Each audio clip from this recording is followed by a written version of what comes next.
One of the great mysteries of life surrounds the process of death. No one can be sure what happens when you die, but the final moments of your life, they're usually filled with honesty. Some people are given the chance to prepare for death, while others are not. A person's final words, they're extremely revealing. These words give a glimpse into the individual's overall feelings and experiences. If a person is murdered or dies suddenly, their final words help show exactly what they were thinking and feeling as they passed. It has long been common practice to document the final words of our loved ones. This video lists some of the most famous of these quotes.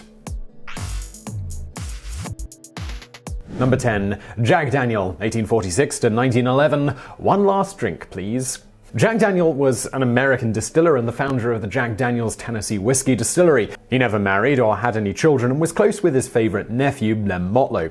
In 1907, due to failing health, Daniel gave the distillery to Motlow, who then passed it down to his children, Robert, Rieger, Dan, Connor, and Mary. Jack Daniel died from blood poisoning on October 10, 1911 in Lynchburg, Tennessee. The infection that killed him started in his big toe, which he injured after kicking a safe. His final words were recorded on the day of his death, and fittingly, they were "one last drink, please." This incident was the subject of a marketing poster used on the London Underground transit system in January of 2006. Jack Daniel's brand of Tennessee whiskey is among the world's best-selling liquors and is known for its square bottles and its black label.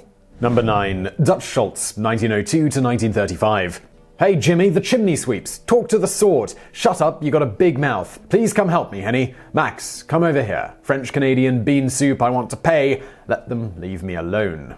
Those were the final and very nonsensical statements of Mr. Dutch Schultz. He was a New York City area gangster during the 1920s and 1930s. During his lifetime, Schultz made a fortune in organized crime. He was involved in many operations, including bootlegging and the numbers racket. Dutch Schultz had a reputation as being one of the hardest, short-tempered characters in the neighborhood. During Prohibition, the Joey No and Dutch Schultz gang controlled the beer supply for the entire Bronx. Their operation became the only non-Italian gang to rival those who would become the head of the Mafia's 5 families. On October 23, 1935, Schultz was shot in the abdomen and died at the Palace Chop House in Newark, New Jersey. He was only 33. Dutch Schultz's dying words were taken down by a police stenographer. Due to the severity of his injury, he made many incoherent and random statements. His words have inspired a number of books and media stories. Some more of Dutch Schultz's final quotes include, "Mother is the best bet. Don't let Satan draw you too fast. Please crack down on Hitler's commander. The sidewalk was in trouble and the bears were in trouble and I broke it up." Yes, all rather bizarre. Number 8. L. Frank Baum, 1856 to 1919. Now I can cross the shifting sands. L. Frank Baum was a US author, poet, and playwright, best known as the creator of The Wonderful Wizard of Oz. Baum wrote 13 sequels about the land of Oz. He also published 55 novels, 82 short stories, and over 200 poems. In his writing, Baum surrounded the land of Oz by a magical desert. The desert has 4 separate quadrants named the Deadly Desert, the Shifting Sands, the Impassable Desert, and the Great Sandy Waste. It is used as a literary device to explain why Oz is essentially cut off from the rest of the world. Anyone who sets foot in the desert will turn to sand. On May 5, 1919, L. Frank Baum suffered a stroke. He died quietly the next day, 9 days short of his 63rd birthday. Baum whispered his final words to his wife hours before his death, and they were, "Now I can cross the shifting sands," referring to the land of Oz. Number 7. George Harrison, 1943 to 2001. The final quote, "Love one another." George Harrison was an English rock musician, singer, songwriter, and lead guitarist of the Beatles. He is often referred to as the Quiet Beatle and credited with helping revolutionize rock music. George Harrison also embraced Indian culture and Hinduism in the mid-1960s and helped expand Western awareness of sitar music. He wrote many Beatles hits including Here Comes the Sun, Something, and While My Guitar Gently Weeps. In the late 1990s, Harrison developed throat cancer and had an operation at the Mayo Clinic to remove a cancerous growth from one of his lungs. In July of 2001, he underwent radiotherapy for a brain tumor at a clinic in Switzerland. George Harrison passed away on November 29, 2001. His final words were recorded by his wife, simply as, "Love one another." Number 6. Oscar Wilde, 1854 to 1900. My wallpaper and I are fighting a duel to the death. One or the other of us has to go. Oscar Wilde was an Irish playwright, poet, and author. He wrote numerous short stories and 1 novel. Wilde was known for his biting wit, and he became one of the most successful playwrights of the late Victorian era. He achieved celebrity status in the late 19th century, but suffered a dramatic downfall and was imprisoned for 2 years of hard labor after being convicted of homosexual relationships that were described as grossly indecent. Oscar Wilde died of cerebral meningitis on October 30th, 1900. He was only 46. Different opinions are given as to the cause of the meningitis. Richard Ellman claims that it was syphilitic, while others hypothesize it was the result of complications after Wilde's mastoidectomy. Oscar Wilde died at the Left Bank Hotel. He maintained a positive attitude until his last moments, and with his final words compared his troubled situation with the lackluster hotel wallpaper. The wallpaper has since been removed and the room refurnished in the style of one of Mr. Wilde's London flats. Number 5. Malcolm X, 1925 to 1965. The quote, "Brothers, brothers, please, this is a house of peace." Malcolm X was an African-American Muslim minister, public speaker, and human rights activist. He has been described as one of the greatest and most influential African-Americans in history, while his detractors accused him of preaching racism, black supremacy, and violence. During the 1950s and 60s, Malcolm X became a member of the Nation of Islam and one of the organization's leaders and chief spokesmen. Less than a year after he left the Nation of Islam, Malcolm X was assassinated while giving a speech at Manhattan's Audubon Ballroom. He was speaking to a meeting of the Organization of Afro-American Unity. During his speech, a staged disturbance broke out in the crowd of 400. As Malcolm X and his bodyguards moved to quiet the ruckus, a man rushed forward and shot him in the chest with a sawed-off shotgun. 2 other men fired handguns, hitting him 16 times. Reportedly, Malcolm X was dead before his body struck the floor. Other sources have his final quote as, "Now, brothers, break it up. Be cool, be calm." Number 4. Bob Marley, 1945 to 1981. The quote, "Money can't buy life."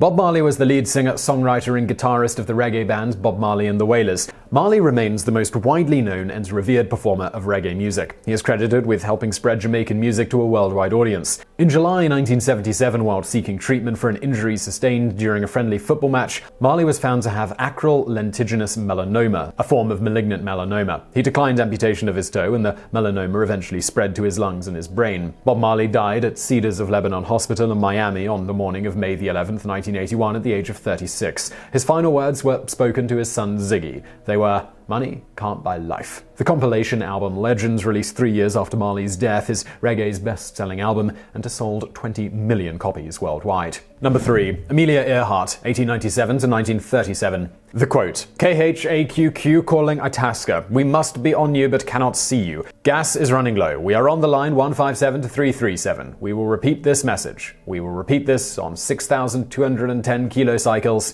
Wait."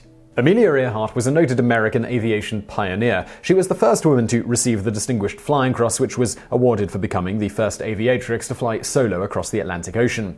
Earhart set many other records and wrote best-selling novels about her flying experiences. In 1937, Amelia Earhart and Fred Noonan disappeared over the Central Pacific Ocean during an attempt to make a circumnavigational flight of the globe. Their intended destination was Howland Island, which is an uninhabited coral island. The cause of her death and the location of her plane's crash has always been a mystery. Many researchers believe that Earhart's plane ran out of fuel and was ditched at sea. Her final radio correspondence and last words indicated that she was close to her destination, but could not find it.